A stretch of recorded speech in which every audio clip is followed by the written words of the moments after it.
Stupid on the doctor's part, right? Stupid on the billionaire's part. But at the end of the day, you can't learn from all your own mistakes, right? So don't go and do that.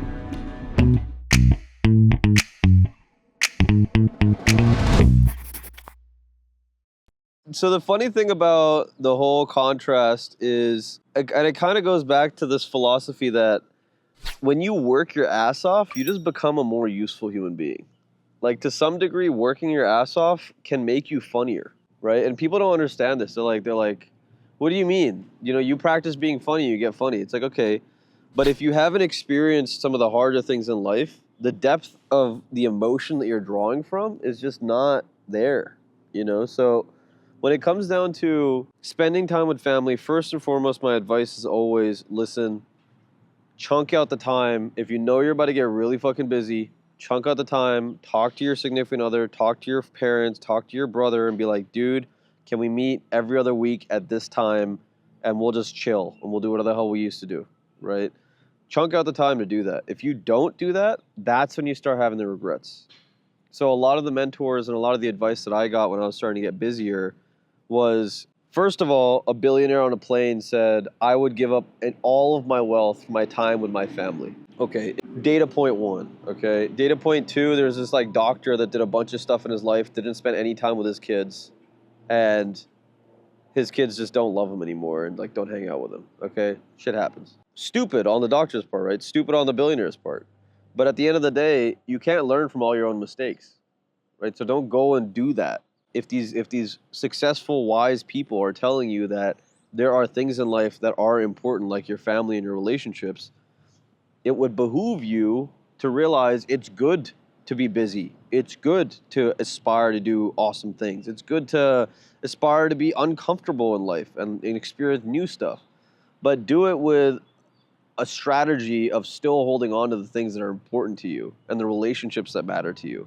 Because at the end of the day, if you think about it, our relationships really only really matter to us based on the amount of time that we invest in them, you know? Like, it's the memories that we had doing random shit or walking around the streets when we were little with that friend, you know, or getting shit-faced or whatever, you know, or like watching a movie or like going to a restaurant, right? Those take time to establish. And then you can think back and you can reminisce with them about that. And when you get older, especially, like some of my mentors and good friends are like 70 plus years old, and they're like, dude, I just hit up a guy that I knew from like middle school, and they just have like all these crazy memories. So my suggestion for that, and in my own life, what I've been doing is, first and foremost, whenever I'm spending time working, I'm spending time working. Okay, I don't have time to fuck around. I don't have time to have like these like deep emotional moments. Like I can joke and stuff, but what's the point, right?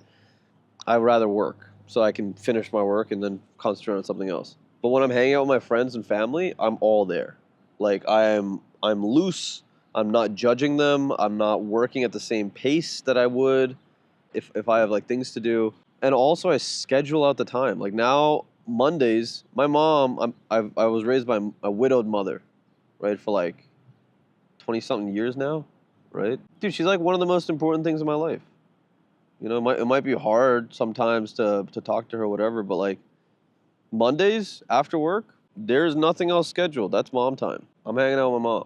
I don't care if we're drinking. I don't care if we're going out shopping at Costco. I don't care if we're just shooting the shit talking about nothing. That's mom time, right? Now, here's the thing. Me and my mom also work together. So there's a time that I've set aside that's like, we need to talk about business, bro. We can't be talking about what this stupid person did in our neighborhood. You know what I mean? Like, we need to talk about what financial decisions we're making. So it's all about scheduling, and also just realizing people that really want shit out of life want to be around people that work hard, man. Like, you're not, if you're around a bunch of people that just play all the time and they don't get serious, like you really don't have that deep of a bond to begin with. Like there's no commitment, right? What's your commitment? What are you committed to? Getting high and playing video games? Like, okay, like every boy in the history of ever did that, you know? So it's like, I don't know, choose something worthy to commit yourself to, and then those relationships will matter more. At some point when you work enough, dude, you break your switch. And when you break your switch, it's hard to stop working. And that's when you get into that mentality of spending time with people that are important to me is not important to me because work is more important. You can habit hack yourself into becoming a fucking machine, right? Like you can do that with some dedication and a little bit of like avoidance of reality. Like you can really fuck yourself up when it comes to that. So, and it's not a bad thing to enjoy working. In fact, I strongly recommend have an optimistic attitude about working, right? If you are able-bodied, if you have function of all of your limbs and your head and like have so much gratitude for being able to do something that you actually feel like you're helping people, you know?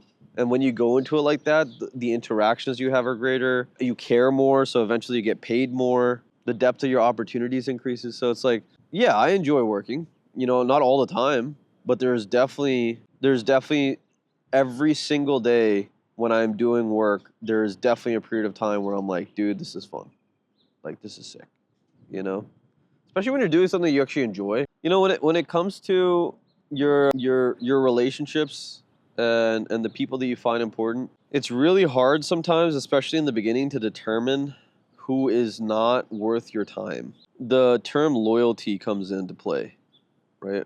People are like, "Oh, I'm a really loyal person," but if you're loyal to people that are toxic, what does it matter? And then the question becomes, what is toxicity?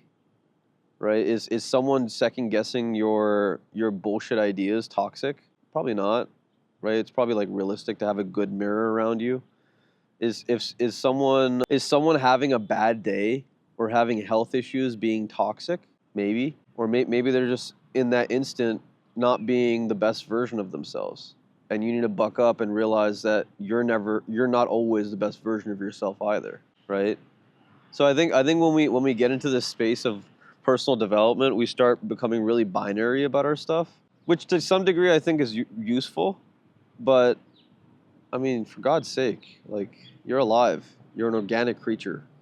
Like have a little bit of patience, you know. Have a little bit of like everything that you don't like doesn't mean it's toxic. Okay, like get your shit, like grow up, like learn something from these people. If your parents have been struggling and grinding, have gotten you to the place that you've gotten to in life, maybe you can learn something from that grind, you know? And them questioning you spending $200 on some bullshit is probably a wise thing to think about when it comes to your finances. You'll have to figure it out. But the whole cutting people out, like the only time that I've really cut people out of my life is when they're just like genuinely bullies to me and when they're genuinely not trying to go anywhere in life. I just don't personally enjoy being around those people to me. Like it's just not it. Actualize your potential catalyst. This world needs you.